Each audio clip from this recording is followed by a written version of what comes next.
Can you hear me? I can. Can you hear me? I can. You sound very clear. That's probably because I have a microphone, That's excellent. Well done. which is funny because the microphone isn't even like really pointed at me in the directionals. Well, it sounds great. Well, thank you. Excellent. Excellent. All right, young iguana, you're dismissed. You sure you don't want me to go to the house and try and find something? If you want to take a look, in and out, kind of search around, see if you can find any chords. Um, and what you're looking for is that. You see the one in the top? This one? Yeah, hold that. So you want the small end. Okay, two of the small ones. Yeah, or something that has that on one side and has like another kind of small end on the other side. Okay, but not something with a small and a big. Right. You don't want the big the fat USB. You Okay. want the skinny USB. Something with two skinny USBs. So keep Okay. that on you so that you know. And if you find any chords that you're uncertain about, go ahead and bring them. Cool. Okay. Uh, well, it looks like it's just us chickens. Um, Well, I hate hanging out with you, so I mm, know. I'm the absolute worst. my no, you are my favorite. So this is great. Yeah. Um, so can you see my face? I can. Okay. Can you see mine? When I see your face, there's Woo! not a thing that I would change, 'cause you're amazing. Just the way you are. And when you smile, Woo! the world stops and stares for a while. 'Cause girl, you're amazing. Just the way you are. Woo! Love it. Um, I forgot what I was going to say because I broke into a musical number because I am clearly a Disney song It was brilliant. It was brilliant. I loved it. and I can't see you. Oh, You are hiding from I me. have been having this issue and I don't know how to fix it because my settings say that my camera is allowed for the Zoom app, but I don't seem to be able to make it work. What do you mean your camera's allowed or not allowed? Is allowed. Like in my settings on the computer, Uh-huh. in the camera settings, it says that it's turned on for Zoom, and yet here we are. Um, do you have a thing that's telling you that it, oh, are you, hmm. Well, I see your name. So if it was just a screen blocker, it wouldn't go the way of the dinosaurs. I know. So I'm not sure why it's like this.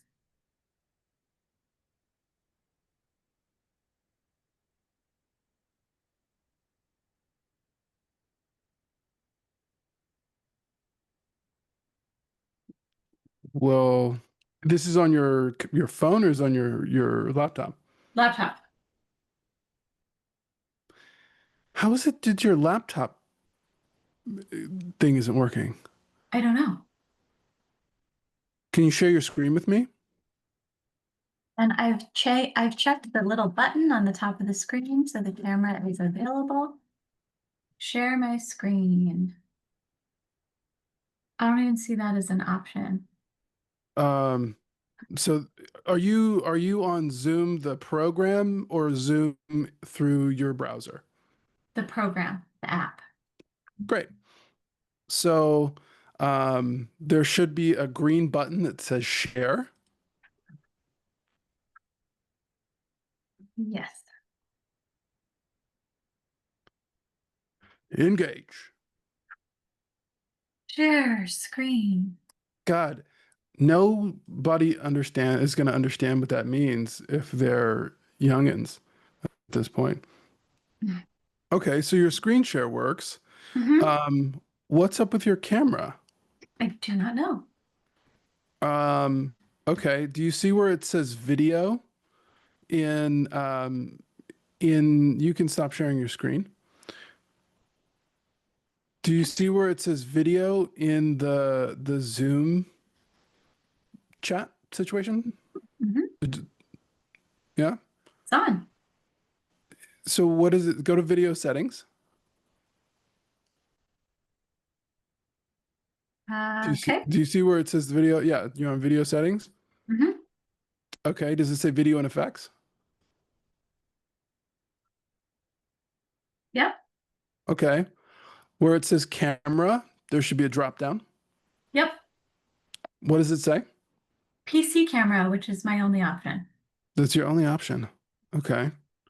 Does it say not seeing any video? With a little question mark. Yes. Uh-huh. Okay, so webcam is plugged in and turned on. Video selection above. Ensure your webcam's not being used by another application. Ooh. Are you using another application that might Not use with video? Nope. Hmm. Are you sure? 99%. Hmm. I've blurred out the background so everybody doesn't see my cords that are floating on the bed. We just get your face highlighted. You know what? We're gonna keep it real.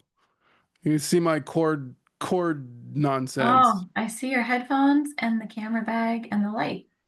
right? The Mhm. camera bag for the camera that's not actually working. What? It's working and it actually looks quite clear.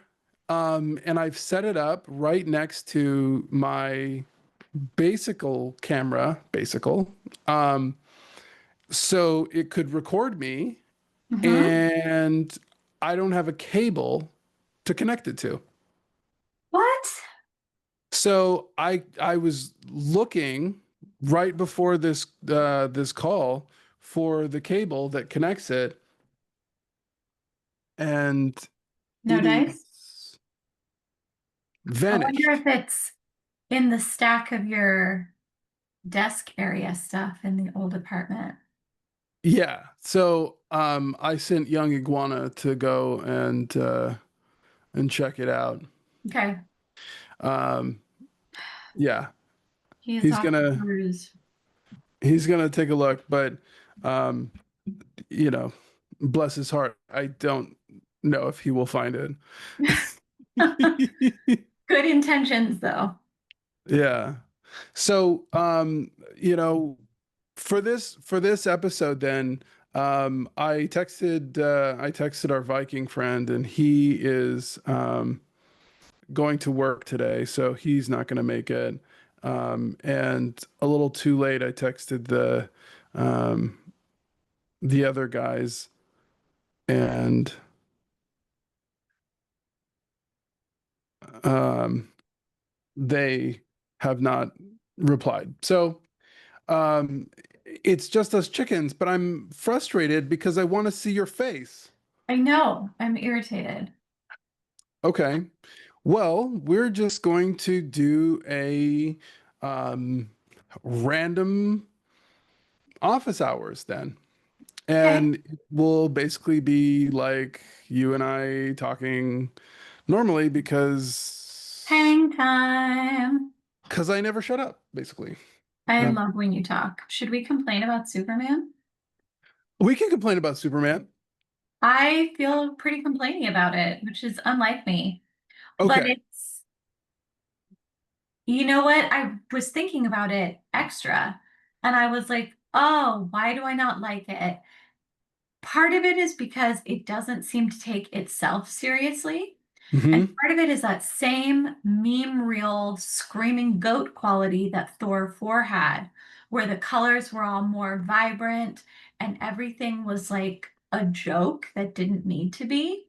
And again, it all boils down to it being what I told you last night, which is this seems like a movie made by people who don't read comic books and just assume this is what comic books are like. Yes. Okay. So that um phew, this is the idea. Okay, so we have the story bell curve. And the bell curve is, in the top quartile, you have the people that are really into the story, right? The analyst type of people. That's me, that's Jim, that's a lot of our friends who read physical books and then uh really get into the story, dissect it. Those are the Brandon Sanderson type fans who love to just like read the thing and then get into the deep lore. Then there's the people who are like, oh, I want some continuity. I want internal consistency. I want verisimilitude, right? So that's the next quartile.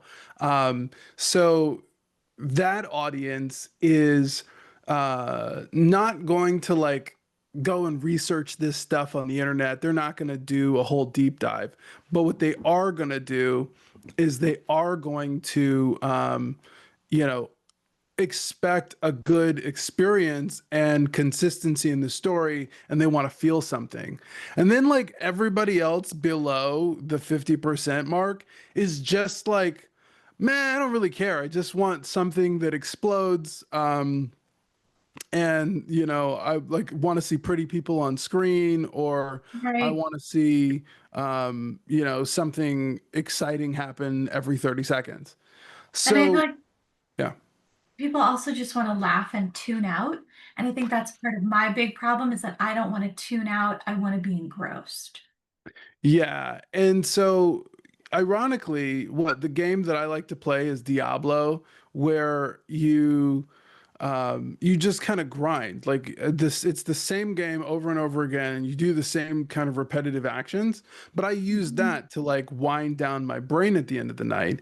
And I think that's kind of what they're doing is they're trying to make this ambient TV where it's technically a story that's playing, but it's happening in the background. And I think there is an increasing number of mainstreamers who don't really give a shit about the story. They just want the background noise. On the other hand, um, I think there is the the type of person who still wants a good story and that's impactful, and even if they don't know that that's really what they're looking for, right? Like they don't understand subtext, but they just want to feel the story. Mhm. And those kinds of people are actually why bigger audiences, like why you'll get like $1 billion movie or something, is because you've made something for everybody on the bell curve. And there was a lot of Superman controversy because we also have a generational change. So millennials are one of the most dispersed demographic or age groups because there's no one thing that sort of defines all of the millennials or all of the Gen Zs. Is that millennials started fractionating in terms of their interests. So Mhm. now what you have is this really diffuse, niche, customized, audience that wants things catered to themselves. Mhm. And um, that's why you get these memes. Hang on a second.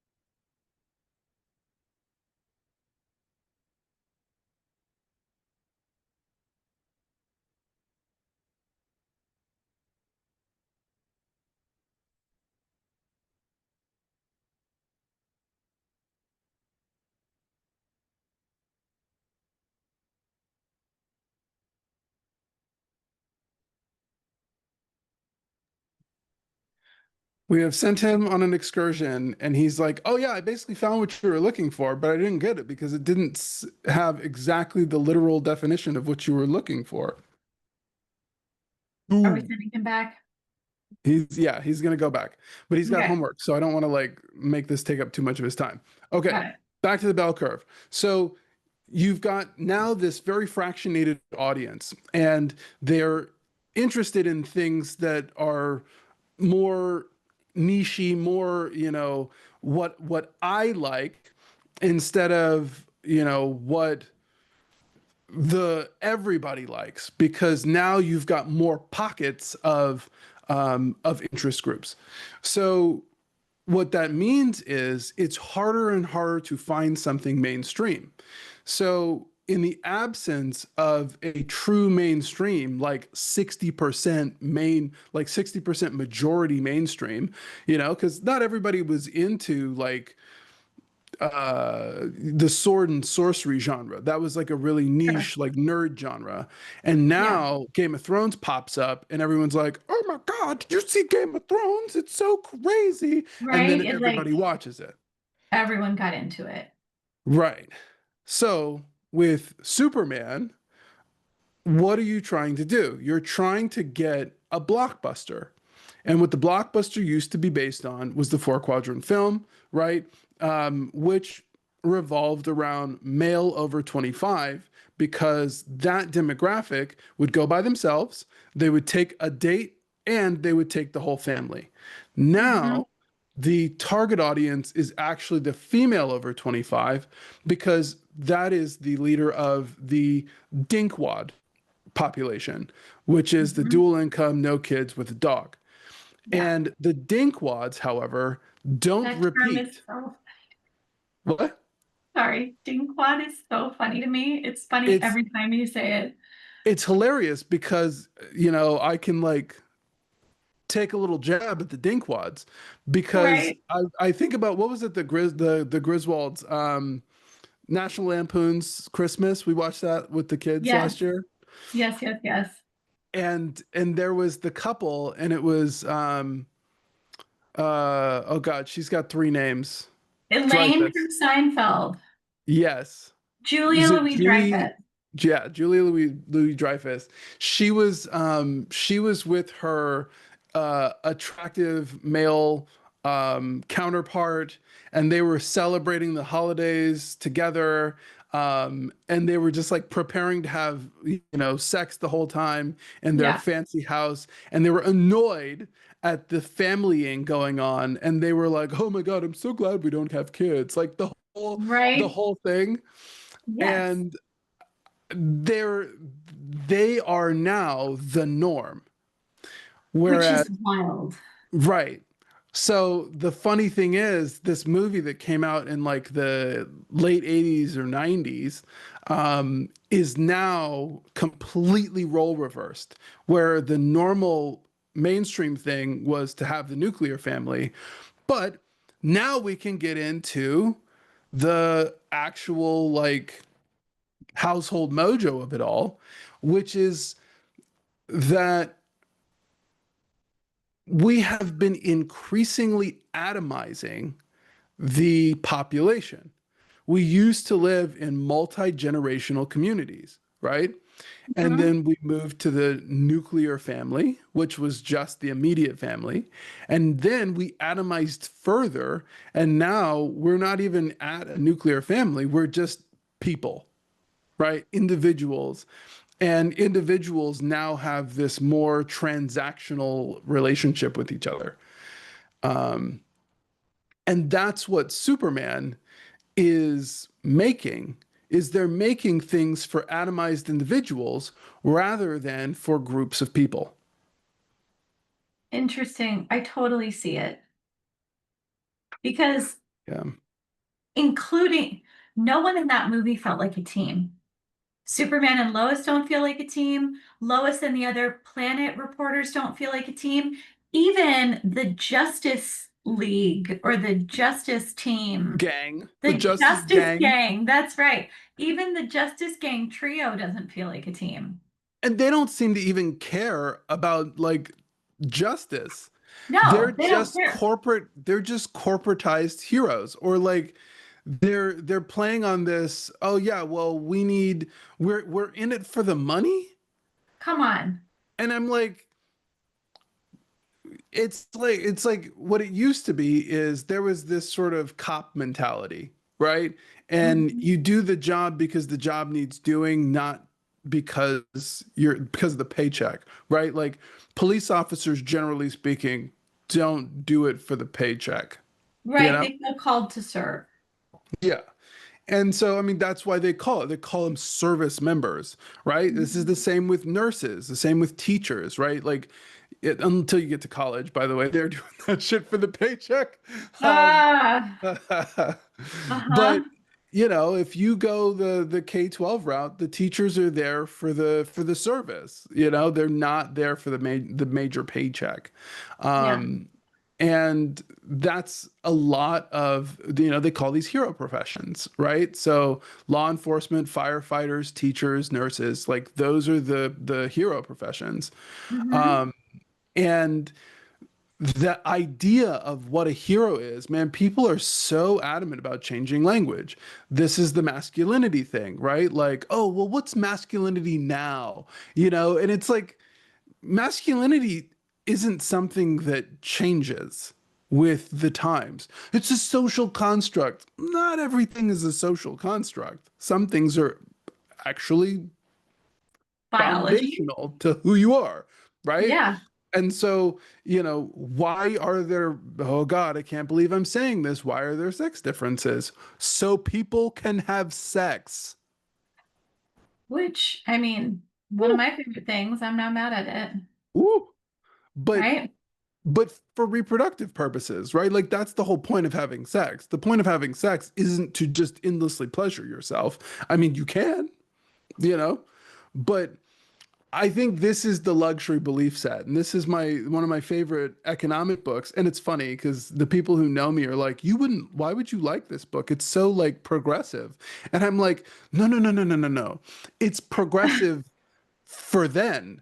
And this book is The Ah, Affluent Society by John Kenneth Galbraith, and I read you this do in love grad this book. school. And I love it. I talk about it all the time because what Hmm. he talks about is how we move from a production economy to a luxury economy. And before, you had to have good aim because you would shoot your arrow at the bullseye, and the bullseye was what people needed. Now, you just shoot your arrow, and where the fuck it lands, you just draw a bullseye around it and say, "Here, look what I have made." Luxury economy. You are welcome. And so he's talking about this transition. Oh my God, when did this book come out? Hold on. Reference Yeah. check. Okay, found a bunch more chords. Oh, delightful. Thank you. Um, I think I may have found the one I need. Oh, and I left the one that you gave me on the table. Okay. Thank you. Oh, this is really good. Here it is. Okay. So, look at me multitasking. It's office hours. That's fine. I'm It's gonna fine. hour some office. Okay. Yeah. Anything else, Pops? This is it. Thank you. Cool. You got me exactly what I needed. Hey. Hey, All right, see ya. thank you. Okay. So, The Affluent Society, John Kenneth Galbraith, was written in 1958. And it's a short read, but it's a goodie. Because what he points out is the transition from the production to the luxury economy. And one of the things that's profound there is, I'm now going to mention, what is it? Neil Ferguson's The Ascent of Money, which he does a history of coinage, and he basically gets to this point where our production economy has become a financing economy. So the luxury economy is that we're now producing lots and lots of consumer goods, and those consumer goods, um, evidenced by the video that we watched just the other day on how money works, is that the cost of the things we want is decreasing, but the cost Mhm. of things we need is increasing. And so the chart that they displayed was over the last 20 years. And it's like, the things that have gotten cheapest are TVs. So like TVs, clothing, and like entertainment goods, games and toys have gotten like almost double, or they've almost halved in price. Meanwhile, things like healthcare, like food, groceries, gas, Housing. housing, they're all increasing in price. And healthcare in particular has doubled in price in the last 20 years. So, this is what's happening with the affluent society that he basically predicts is he's like, look, this is not a good plan. And we have an increase in luxury beliefs associated with the idea of seeming instead of being, the idea of being impressive rather than impactful. And this desire to be impressive basically marks you as, the kind of person who is not going to be financially secure. But this is also contributing to people having less and less participation in the economy. So, who do you focus your marketing dollars on? Who do you focus your attention on, your ad spend? You focus it on the rich people. You focus it on the top wealthiest 10% who are contributing 50% of the economic activity. Yeah. E. Mhm. So, how does this relate to Superman? Well, now what you have is the values of the affluent society. And so the values of the affluent society are, well, I want to be entertained.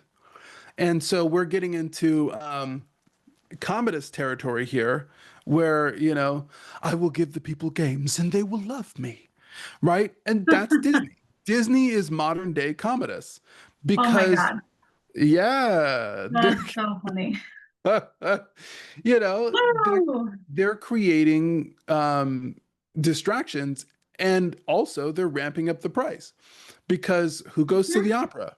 Rich Mhm. folks. You don't get too many, you know, normies hitting the opera. It's a status symbol. Unless you're a genuine enthusiast and you don't have like a pedigree for that thing. Anybody can enjoy classical music, and anybody can, but most people who do come from some sort of affluent, upbringing. So this is the way that theaters are starting to move. And you look at, you know, what are we putting our energy? We're going to put our energy into the thing that is going to bring us the high ticket revenue. So this is Disney's business model. What they used to do is, by the way, Disney is not, man. Why do we get started on Disney even though it's Warner Brothers? I We'll know. get to that conservative versus liberal shift, but Disney's business model is that they're a legal company that happens to have a movie studio associated.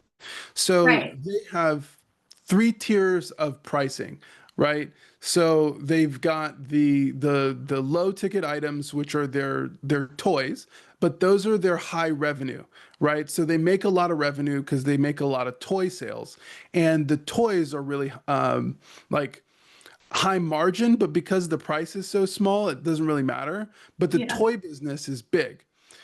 The movie business, those are kind of like the middle, but they're still relatively cheap.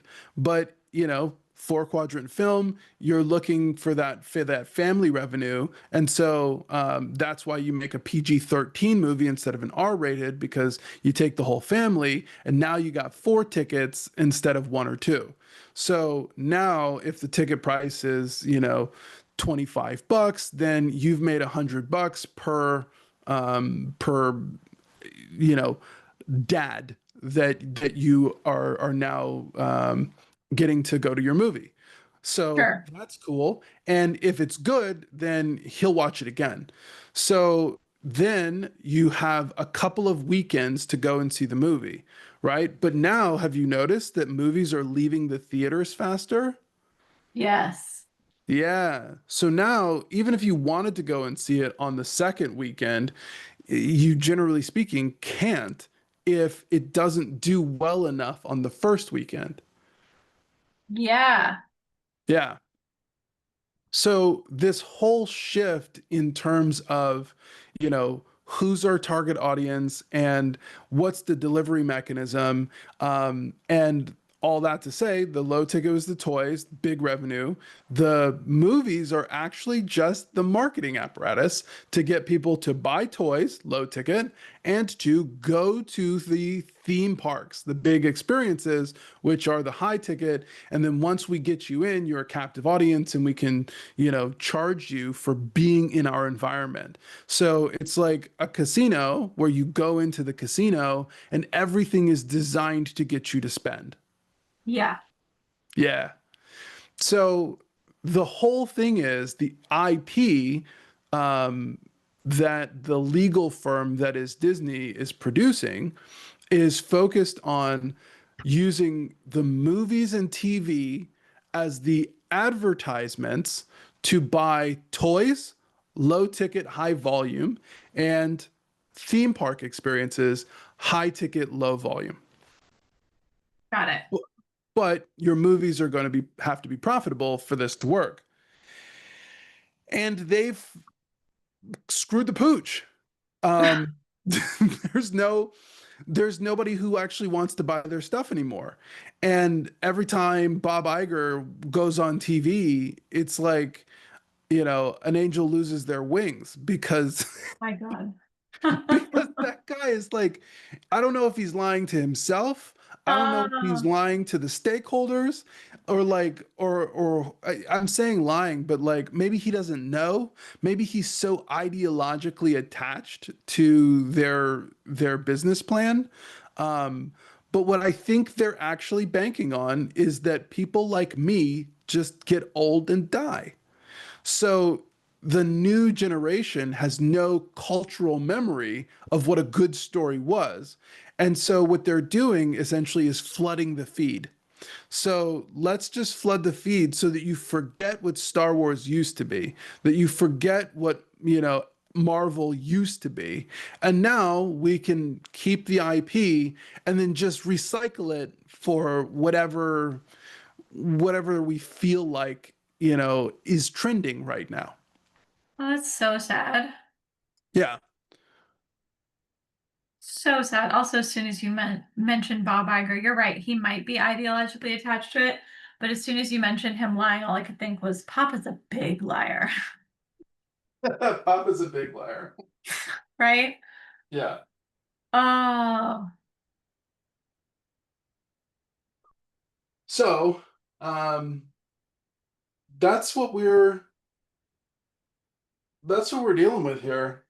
And so when we get to the Superman movie and we're watching this thing, um, and you're like, where did all the values go that represented Superman? Well, yeah. the answer is, um, they went with the politics.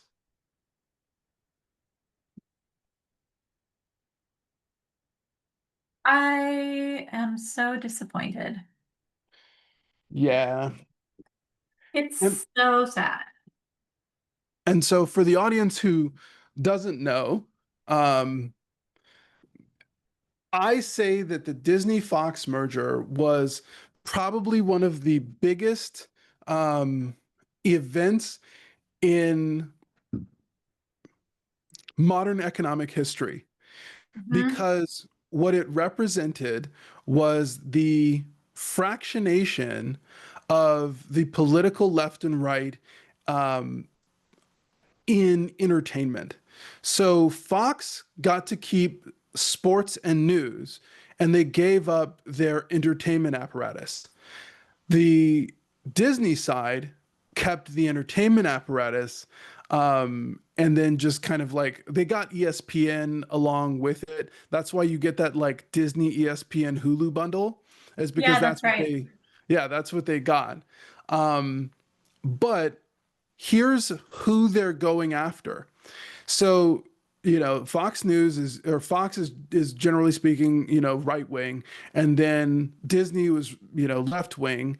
And so Disney's approach was we're going to go after the kids so they'll be customers when they grow up and Sure. they will be left leaning. And so that's the boat that they or that's the horse that they bet on. Meanwhile, the conservatives voted on we're going to get the adults, right? And the adults are going to tell their kids, don't pay attention to that stuff. And then so Fox says we're going to get the adults and we're going to go top down. And then Disney said we're going to get the kids and then have them say basically screw you mom and dad. We're going to do our own thing. And Hmm. so those are the horses that these two big companies bet on. And they bet billions, billions of dollars on this thing. And then as soon as that merger, like the merger wasn't even through yet, but they were like, okay, let's just wait till the Infinity Saga finishes, and we're going to take all that cash that we made from the billions of dollars, and then we are going to sink it into our new agenda, our new audience, our complete rebrand that focuses on streaming services, lots and lots of content that appeals to a younger audience that has a lot of different interests and can't focus on anything. That was Disney's approach. And Fox's approach, we are going to gloom and doom conspiracy theory, hide your kids, hide your wife, Oh they're my turning God. everybody into trans kids. Like, they, Ah, ah, you know what I mean? So uh-huh. they went full pray the gay away on the Fox side. And then on the Disney side, they went full, you know, be be whatever you want to be no matter what, unbounded. And these two polarities have been fighting each other for the spirit or the ideological soul of the country. And you know what? Mm. They both lost Yo, because nobody trusts any of them. No, nobody trusts the institutions. right? They think everything is corrupt. Sorry. Ah, People aren't going to the Disney products because Disney's forgotten how to tell a story that people actually want to watch. And the people who are into Fox News, they were already into Fox News, but a lot of the people that are not with the platform's aggressiveness, the aggression coming out of that platform, even if they are conservatives, they're just like, nah, I'm gonna get my news from Joe Rogan. I'm gonna get my news from Bill Maher, who is like the most reasonable, like he's still a liberal. He's a leftist liberal, not a progressive or a tinfoil hat. And you got mhm. tinfoil hats on both ends of the spectrum. It's just how far out do you have to be till you meet crazy, right? Uh-huh. Right? And then the majority of the people are just like, yeah, I don't trust none of these fools. Right? Like none of you are reliable. Yeah. Yeah. And so who's in the middle? Fractions, these little pocket groups. So Superman is a Oh, conservative hero. I was gonna say that was a nice segue. You said pocket groups, and I was like, that takes us right into the pocket universe. Pocket universes of the Superman. But I can't even look at that man and call him Superman. He I is know. he is normal guy. That's You right. have Superman, we have Uber, man. Uber, He dude. He is normal guy. is such a net bad knockoff. Yeah, he's the worst. Oh, terrible. And it's because there's nothing Supermanish about him. He's not super. He's just a metahuman. Yeah. Okay, but he's an alien. And he like stops a war, which normally we'd be like, well, this is the saving of life. Sounds Great. pretty great. Well, did you talk to the president? You're wrong for not. And I was just like, why are you yelling at the guy who saved a bunch of people from murder? Right? And, you know, he doesn't have jurisdiction. He's an alien. Right? Yeah, I really struggled with the whole like geopolitical insert into this movie and like making that the biggest topic of concern instead of like the morality of it, which Hmm. I guess you could argue that making, different political moves does have morality and ethics involved, sure. But the whole thing is they took away from like the heroics of Superman and they turned it into like a commentary on the state of the world and like possibly a commentary on disliking that America gets involved in other people's business. And I'm like, Oh, that's not the point of this movie. And is there nowhere we can go for any type of like joy and aspiration? Do we have to? aspiration has become associated with the political right. Huh. And we can't So have that. self-improvement is now considered like red pill. Oh my goodness. So it's like if you are trying to better yourself through, work ethic and, this kind of ethos, that is like through going to the gym and being physically fit and healthy. Oh, well, that's heteronormative and that's right wing. But if you are trying to understand yourself and learn about your trauma and heal yourself, then that is the aspirational stuff associated with the political left. So even those terms left and right are getting more and more unnecessary because that's not really the divide anymore. Which is why, I think the Democratic Party as a whole just doesn't know what the hell they're doing because they're like, who's our user base? They're all over the place, you We know? don't know what's happening. Right. And it's not entirely their fault. They've got like a whole bunch of like pockets. They got a bunch of little groups of people, um, but they don't know who to go after. And so maybe they go after the biggest one of those groups, or, well, who do we go after that has the most donor money? And that used to be, tech, that used to be Google and those guys. But now It they're used to be like, Hollywood too. Like they used to used to be get big Hollywood. celebrities to big movie stars to like endorse their campaigns and donate and stuff. Yeah, and the movie stars, nobody takes them seriously anymore because they're not serious people in a lot of cases. Like the real ones, they don't talk about this shit. Like Mhm. they're like, I'm not gonna talk about politics. Go watch my movie. Like, Right? I'm yeah. my literal like life's work is to entertain you. Yeah, can you like enjoy my craft, please, instead of my political opinion? Huh? But this is why the geopolitics is there. Geopolitics is the new Game of Thrones. Oh, gross. Yeah. That's the saddest reality of the modern era is the reason we can't get entertainment is because everybody is like eating popcorn, spectating on what's happening around the world. And they're like guilting, blaming, and shaming each other about it every chance they get on the internet. Uh, I'm not into it. And so there's this culture of polling and weighing in. Everybody wants to just tell you what they think about it. which, if you're a marketer, great. Ooh, I don't even have to issue a survey. I just go and read the comment section. Oh my God. Why And is that so real?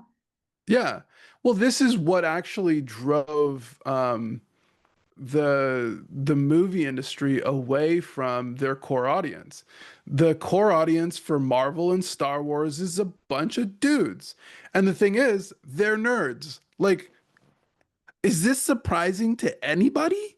Right? That like this is what Spider-Man is that Spider-Man was a nerd who was he was a science nerd who got shoved in his locker by the football jock, and then one day he gets miraculously bit by a spider, and now he's like, yo, I can show the jock what's up. Right? He's Like, got super strength. yeah, and so that's the thing, is that now that he has the power, he has to not be the jock who shoved him in the lockers. Uh-huh. Yep. Yeah. And so that's a great tale. That's a great story of like, hey, giving the guy without power doesn't automatically make him a good guy. He's got to earn being a good guy. Right? He's the opposite of Thor. Thor is the jock. He's the natural born jock. And what he's got to learn is, just because you're pretty and powerful doesn't mean you should lord it over everybody and seek war just to Right? show how impressive you are. I mean, big agree. That's quite a lesson. And so a lot of these comics, for me, it was X-Men, because, X-Men is a big allegory for just being different and letting that difference be a superpower, you Mhm. know? And I love that. I always felt like an outcast. I was moving around everywhere, as a kid, and every time I go to a new place, I was, the new kid. I was out, ostracized, whatever. And especially in Seattle, like, you know, if they don't know you, if like they haven't known you since kindergarten, they're like, "Who are you?" We'll Right? be polite to your face and then never talk to you again. So like that phenomenon was very different from the South, where I spent a big chunk of my childhood, where everybody talks to you. And if they hate you, they just kind of tell you. Right? You They're know? like, They're like, "We no don't thanks. appreciate your kind around here." Well, Uh-huh. okay, I know not to cross this line. Uh-huh. Yeah. Or they just give you that look. You eyeing me, boy? Like that kind of Oh thing. my God. Uh-huh. Nope, nope, no, sir. I am Not at keeping my all. eyes that way. So the South is blatantly obvious who hates you. Whereas when I came to Seattle, it was just like, oh, these people will stab you in the back and you won't see it coming because they never told you that they secretly resented you, you know? So that phenomenon was a really big like rude awakening for me as a kid. And Mhm. I look at this, and the internet is that, because it provides a layer of anonymity, to where you can do whatever you like, right? And nobody really knows. Nobody can say anything. But, you know, somebody try to say some of this troll stuff to my face, they would never. Right? They'd be pissing themselves just thinking the thought too loud. Uh-huh. Yeah. And what's ironic about that, like you can hide on the internet, you can hide behind a persona or an avatar or whatever. It's so double-sided for me personally, because the you can hide on the internet and the idea that like the internet is forever. If you say it online, there's a record of it. Hmm. Like both those things are true at the same time. Yeah. Yeah. So again, back to Superman, that's the discourse. That's the entertainment of the modern era. And young kids are exposed to it so early now, because like I didn't know anything about politics until I was in my 20s, Mhm. like my mid to late 20s. because I was dating a Harvard poli sci, you know? And I I'll was do just it. like, explain to me this thing. And then she was like, oh, okay, well, what do you believe about this? And she walked me through a bunch of issues and she was just like, huh. And I was like, what? Then I, cause like it was like a quiz. Like I remember we were on a road trip and then we were having this conversation and I was like, I don't know if I'm a liberal or a conservative. Like I've lived all over this country, man. Like I just Mhm. oh well, there's people that are cool and they are good to me and they treat you like family and they've got good hospitality. And then there are people who are just dicks. And there's some people that like show as jerks and then you eventually get to know them and then you realize, oh, okay, they're cool. And then there's some people who are demons, which they've just internalized all of that psychic baggage and all that crap, and that's who they are, and they love it. They're just like, Yeah. I am asshole supreme, and I will fling poop at you like an angry monkey. Those people exist too. So I didn't think of things along political spectrums. I thought of it like very much on a one-to-one, you know, let me feel you out. You're going to feel me out. Let me, Mhm. treat everyone I meet like an alien species with both caution and respect. Yeah, totally. I agree. That's what you learn when you travel all over the frickin' place because you don't know what thing you're going to do that puts your foot in your mouth. Uh-huh. You know? But I then now it's like, people don't give a fuck. They're just like, I'm gonna punch you in the face with my judgments. Regardless of who you are, what you are, I have seen you, I have classified you, I have locked you into this box. People are doing it so quick because of how fast the online cycle is. The Mhm. news cycle, the clicking, the headline, the scrolling, the attention span, everything is so fast. They're like off to judge you, ridicule you based on my judgment, and then move on to the next thing to judge. Right. And so it's like um you've been asked for your opinion so much that you can't help but share, Uh-huh. right? And this is a thing is that like a lot of this is political, right? Males versus females. Overwhelmingly females are left leaning and males are moving right. What was that statistics where they looked at the things that were polled the most important things to males and females and Gen Z who both voted for Trump on one side and voted for Harris on the other. And it was just like astonishing how dramatically different their values were. Um, and, you know, it's a hard target. And so, what is morality? Morality hasn't changed, but people's attitudes have. And this is why I talk about virtue rather than necessarily ethics or morality. This is what the founding fathers of the Constitution talk about, right? They talked about virtue as being paramount, not freedom, because what virtue does is it corresponds to positive outcomes for both you and the other person. So, virtue in so many ways is just making win-win trades. And that's good business, that's good sales, and what I found out about my political leanings is that I've got some things that are way to the left, way to the right. I got some things that I'm like, man, I actually don't care. I'm like in between on. Um, Yep. and so I'm not a moderate because I'm in the middle on everything. I'm a moderate because it's like about half of the stuff is liberal and about half of the stuff is conservative. And so Mhm. it's like, what am I? If that's the only lens that you're judging me through, right?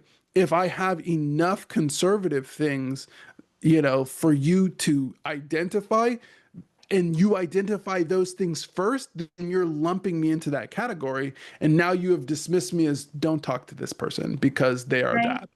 I hate that shit. I So, agree. And then you're missing out on so many good potential conversations and potential relationships by judging people like that and so quickly. And that's what they've done to Superman. They took Superman, who is this, you know, kid who is truth, justice, and the American way, right? Like truth and justice. Are you really going to be mad about being honest and like trying to be just? Come I mean, on. isn't that social justice? Like it's justice, man. Like that's the whole point. And then he has these, really nice parents who are hardworking, classical American folk, farm Uh-huh. folk. And that's the thing that's supposed to have made him the good person that he is that he had a really great upbringing with these parents who loved him. Like Superman is the product of having good parents. This is why we're Right. having this talk about Superman on the Exercise podcast, is because whoever that fucking demon is on the screen in the modern Superman movie, that's not Superman. That's normal Right. guy. And I didn't want to watch the not I didn't pay money for Normal Guy, right? No. I'll wait till that stuff comes out on streaming because I don't want to go to a theater to see truth and justice diminished to a meme reel where you're only allowed. This is the thing. I'm a black man, right? I am Afro Caribbean, the dreadlocks and everything, and I'm Mhm. like, stop talking shit about white men. Can we please? Like I don't like prejudice. I don't care who you are. That's the whole point, right? Like you can be red, brown, green. Like I'm a red Hulk, green Hulk, the blue Right? people from Mass Effect, whatever kind of alien you want to be. Like I don't want to prejudice against anybody. And so when you're a white dude, this is the shift of the Hollywood contract. It used to be don't put too much sex, gore, or offensive language in the movies, right? And so that was kind of the old Hollywood. And the new Hollywood is saying, don't put too many white people as the main character and make it past the Bechdel test, which is where you have a lot of women just talking to themselves or each other and not Mhm. including men, which is like no human people just avoid all conversation of the other sex. This is Right? ridiculous. So the Bechdel test might be female centric, but at the same time, it loses verisimilitude. Totally.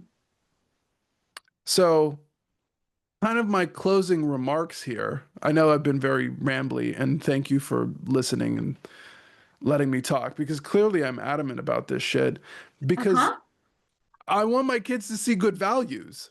Right? And I don't, okay, what a crazy thing. I don't want them to watch Disney movies or Superman because I don't think they're going to get good values out of them. How terrible is that? And we just recently rewatched Man of Steel with the Yeah. boys, and it had such a profound effect on especially Felix. And all I can think now is by comparison, how sad this new version makes me. Yeah. And I love Filmento. He does great movie breakdowns from a writing perspective. Like, hey, here's what, tends to make good writing, and good writing tends to correspond to good stories or like good box office. Not always, but when you have a blockbuster, he's like, here's the anatomy of a success, here's the anatomy of a failure. And he talks about the two Superman movies, and he's basically like, they're good for different reasons. And he breaks down what's good about the new Superman, and it's that it doesn't take itself seriously. It's supposed to be fun. It's one of those turn your brain off and enjoy it. But where it loses is continuity of story and character transformation. It's mostly like, well, here's a character and he has attributes. Watch him do stuff. Some things about him. Meanwhile, Man of Steel is, yeah, it's darker. It's very dark for a Superman because Superman is like shiny in the comic books and pretty much everywhere. He is a Boy Scout, period. Mhm. And what they did was they actually showed something deeper to Superman. How must it feel to be alone in the world with no one that's your species, but no one knows it? Like you look like everyone, but you are so unlike everyone. And it brings about this sadness to him of this whole aspect of himself that he can't show anyone. And you know, when he clearly could have saved his father, and a lot of people didn't like that scene, but they missed the subtext. Yeah, they Mhm. could have shown it differently. Yeah, they could have done it differently, but I think the subtext is still valid. And the subtext is, you know, I want you to be ready for when people come at you because they're not going to come at you physically. They're going to come at you psychologically. Mhm. And when he finally gets a chance to meet somebody from where he's from, they're terrible. And it's Right? like, you Could you guys are the imagine worst. the I wanted to heartbreak? meet you my whole life, and you're terrible. Oh, so here So, you have this yeah. man who has all these like physical challenges in the world around him that he's facing, and all these like emotional and psychological things that he's dealing with. And at every turn, you see this the strongest man in the world, like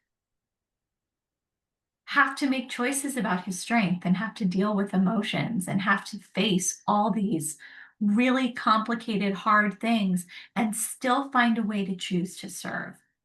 Ah, And that's what makes him the strongest man in the world, is not his super strength. It's not his laser eyes. It's not him flying. Zod has all of those things. But mhm, Zod is a paperclip maximizer. He's uh-huh, just trying to reproduce whatever it is that he is. He's not trying to evolve. And Superman sees that, oh, yeah, Zod is not, he's not worth saving, even though he really wants to. He's like, please, can we just like talk this out? And Zod right? is like, I will never stop and I will kill every single human just to torture you. And Superman's like, dude, literally, give me any glimmer of hope, any excuse to let you live, that there's because I'll keep trying if you show me that there's any chance. And he doesn't. And it's No, like, and what a tragedy. And the tragedy is he saved the day, but it cost him his only chance to connect with where he comes from. And he went right? all in and he went all in on humanity because his humanity outweighed his Kryptonian um, programming. And that's the beauty of Man of Steel. He's the Man of Steel because he had the strength to be human when he's Oh, not. it's so beautiful. And he had two sets of parents. The parents that he came from, his biological parents, who were like, listen, our people have sort of failed, and the way that this is going is not what we want for the future of Krypton or for you. And we want to give you a chance to not do, to not go the same way that, your people have done. I'm sorry, we couldn't do more for you besides give you that shot without us. And then he's got these human parents who show him what grace and fortitude and love and protection and family really feel like. And he had two sets of parents who taught him through their actions what it was to serve and to choose the right thing, even when it's the hard thing. Yeah. So Beautiful. new Superman, you white guys are only allowed to be simps, creeps, and villains anymore. And so um so Clark is the simp. Um Guy, the bowl cut Nathan Fillion, he's the creep. And what's his name? Lex Luthor is the villain. And Yeah. so the three white guy trio, they're simps, creeps, and villains because that's essentially what is left, is that you can't make fun of fat people, you can't make fun of disabled people, you can't make fun of races. So who do you make fun of? You make fun of the white guy. Because that's And what you said last night. The white dude is like the last unprotected class. yeah, and it's now the only unprotected class. So that's all that's left. And I'm like, cut it out. If you're gonna make fun of people, right? Make sure it's funny, right? Don't do it to insult them. Don't hit everybody in the balls, right? Mhm. And it's if everybody is a minority except this group, then that group isn't a minority anymore. Like Mhm. if everybody's a minority except them, they're not the majority anymore. They're the minority. So if you have like women plus minorities, what does that mean? 60% of the population of the United States is white people. Half of that is males. So 30% of the population, or what is it, 40% of the population. No, wait, did I say 60? Yeah. So Yeah. 30% of the population is white dudes. And if women and minorities, then that means the 70% of the population. Now, the minorities and the women are no longer minorities. White men are the minorities now. And I'm like, stop discriminating against the minorities, which is a crazy thing to say that the majority population nominally is being treated as though they're the minority and we are discriminating against them. Yo. Yeah, that's And nuts. they made Superman the target, and he's technically the hero, but they're making him the whipping boy. And I hate that shit. I don't care who I don't I hate that. Don't pick on the little guy. They Right? made Superman, they cut him off at the knees just so that they could pick on him. Yeah, I That's hated it. so dumb. The opening scene of the movie, the first thing we see and the first time we meet Superman is like first Superman loses the first fight of his life. And they show him like hit the ground bleeding. And I was like, you all are not starting me off on a good note here. I'm already upset. And it's because they have to reverse everything. Let's deconstruct it, let's reverse it. You're not Missy Elliott. You didn't put your thing down, flip it, and reverse it. You're just being cruel because you don't like somebody. And now they've baked it into the movie. And that is it's despicable. I don't like it. I think that is why modern cinema is losing a lot of their people. That's why I don't want to share it with my kids. And um that's why I'm showing them the old stuff, because the Man of Steel, his strength is his virtue. It's Mhm. not that he's white. He's not white. He's an alien. Right? He's Goku, for crying out loud. Like, Come on. it's not his white savior complex. He's not a savior because he's white. He's a savior because he's virtuous. It doesn't Yes. matter who you are. It doesn't matter what skin you come with. It matters that you are virtuous. And that's what I love about Superman. I didn't like Superman because I was like, oh, he's overpowered. But that's the point of the Superman story. Is he's supposed to be overpowered, and what he doesn't have super strength in is his character. And he has to learn that. He has to use it. He has to embody that all the time. Hmm. And so, in so many ways, you know, he, the fact that he has power and wields it well is what makes him so prominent. And that's why he and Batman become friends, is because they're opposite ends of the power spectrum, right?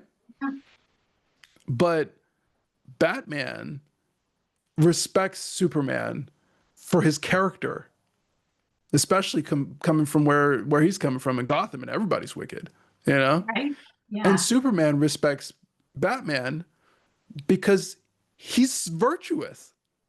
Right? He's unyielding in his virtue. So good. Yeah. Oh, so So, cool. We can just torture ourselves a little more later by trying to watch the back half of this bad movie. yeah, yeah.